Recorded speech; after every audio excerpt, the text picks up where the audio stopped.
सृष्टि के आरंभ में केवल शून्यता थी, एक असीम शांति और अंधकार। न समय था, न दिशा, न कोई जीवन, केवल एक अनंत ऊर्जा विद्यमान थी। इसी अनंत ऊर्जा से आदि शिव प्रकट हुए, जो न तो जन्मे थे, न ही उनका कोई अंत था। वे अनादि, अनंत और अखंड थे। शिव जो सृजन, पालन और संहार तीनों का प्रतीक थे, वे स्वयं ब्रह्मांड की चेतना थे। भगवान शिव का स्वरूप अद्वितीय और अलौकिक था। वे जटाओं से युक्त थे, जिनमें से पवित्र गंगा प्रवाहित होती थी। उनके मस्तक पर अर्धचंद्र शोभायमान था, जो उनकी शीतलता और संतुलित स्वभाव को दर्शाता था। वे त्रिनेत्रधारी थे, तीसरी आंख जो विनाश की शक्ति रखती थी, परंतु साथ ही गहन ज्ञान और चेतना का प्रतीक भी थी। उनका गला सर्पों से सुशोभित था, जो उनकी निर्भयता और भयानक रूप का द्योतक था। उनके शरीर पर भस्म लगी रहती थी, जो यह दर्शाती थी कि वे मृत्यु से परे हैं और संपूर्ण सृष्टि नश्वर है। जब ब्रह्मांड की रचना प्रारंभ हुई, तब भगवान विष्णु योग निद्रा में थे और उनकी नाभि से कमल प्रकट हुआ, जिसमें ब्रह्मा प्रकट हुए। ब्रह्मा ने सृष्टि का विस्तार करना प्रारंभ किया, परंतु उन्हें अनुभव हुआ कि संतुलन बनाए रखने के लिए एक महाशक्ति की आवश्यकता है। तभी एक दिव्य ऊर्जा प्रकट हुई, जिसने शिव रूप धारण किया।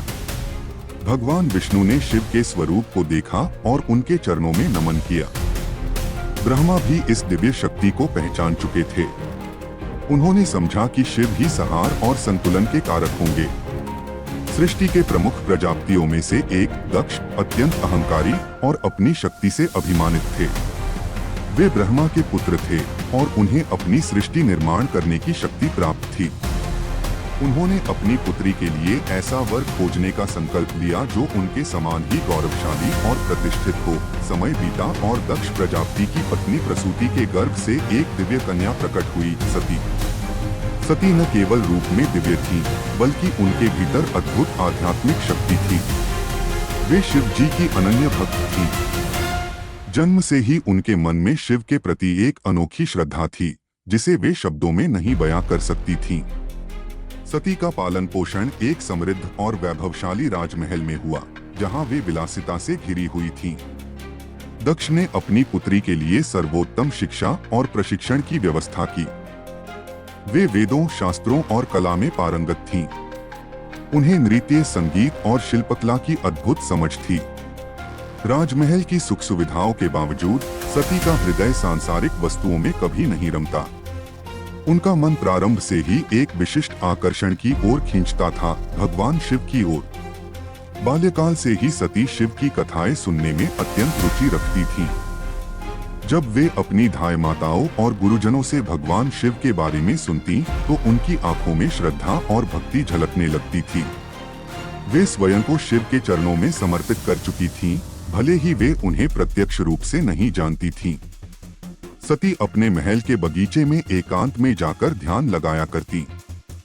वे नदी के किनारे बैठकर भगवान शिव का स्मरण करती और मन ही मन उनका ध्यान करती। धीरे धीरे उनकी भक्ति इतनी प्रबल हो गई कि वे अपनी आंखें मूंदकर ध्यान में चली जाती और शिव के स्वरूप का आभास करने लगती। जैसे जैसे वे बड़ी हुई, उनकी भक्ति और प्रबल होती गई। वे केवल शिव के ही बारे में सोचती और उनकी आराधना में लीन रहती। वे अन्न जल का त्याग कर कठोर तप करने लगी। उनके इस व्यवहार से उनके माता पिता चिंतित हो उठे। दक्ष उन्हें समझाने का प्रयास करते, परंतु सती को कोई भी सांसारिक विषय समझाने में असमर्थ रहते। दक्ष प्रजापति को जब यह ज्ञात हुआ कि उनकी पुत्री शिव को अपना वर मान चुकी है, तो वे क्रोधित हो उठे। उनके लिए शिव एक असभ्य योगी थे, जो न तो धन संपत्ति में रुचि रखते थे और न ही किसी राजकीय गौरव में। उन्हें यह स्वीकार नहीं था कि उनकी पुत्री एक अवधूत के साथ विवाह करे। उन्होंने सती को समझाने की बहुत चेष्टा की, परंतु सती अडिग रही। दक्ष ने इस विवाह को रोकने के लिए कई उपाय किए। उन्होंने अपनी पुत्री के मन को बदलने के लिए ब्राह्मणों और विद्वानों को बुलाया, जो उसे धर्म और कर्तव्य का उपदेश दें, परंतु सती की निष्ठा अटल रही। क्रोध में भरकर दक्ष ने शिव के विरुद्ध अपमानजनक बातें कहीं और उन्हें असम्मानित करने का प्रयास किया। उन्होंने कहा कि शिव का कोई कुल नहीं, कोई संपत्ति नहीं, वे केवल श्मशान में विचरण करने वाले योगी हैं।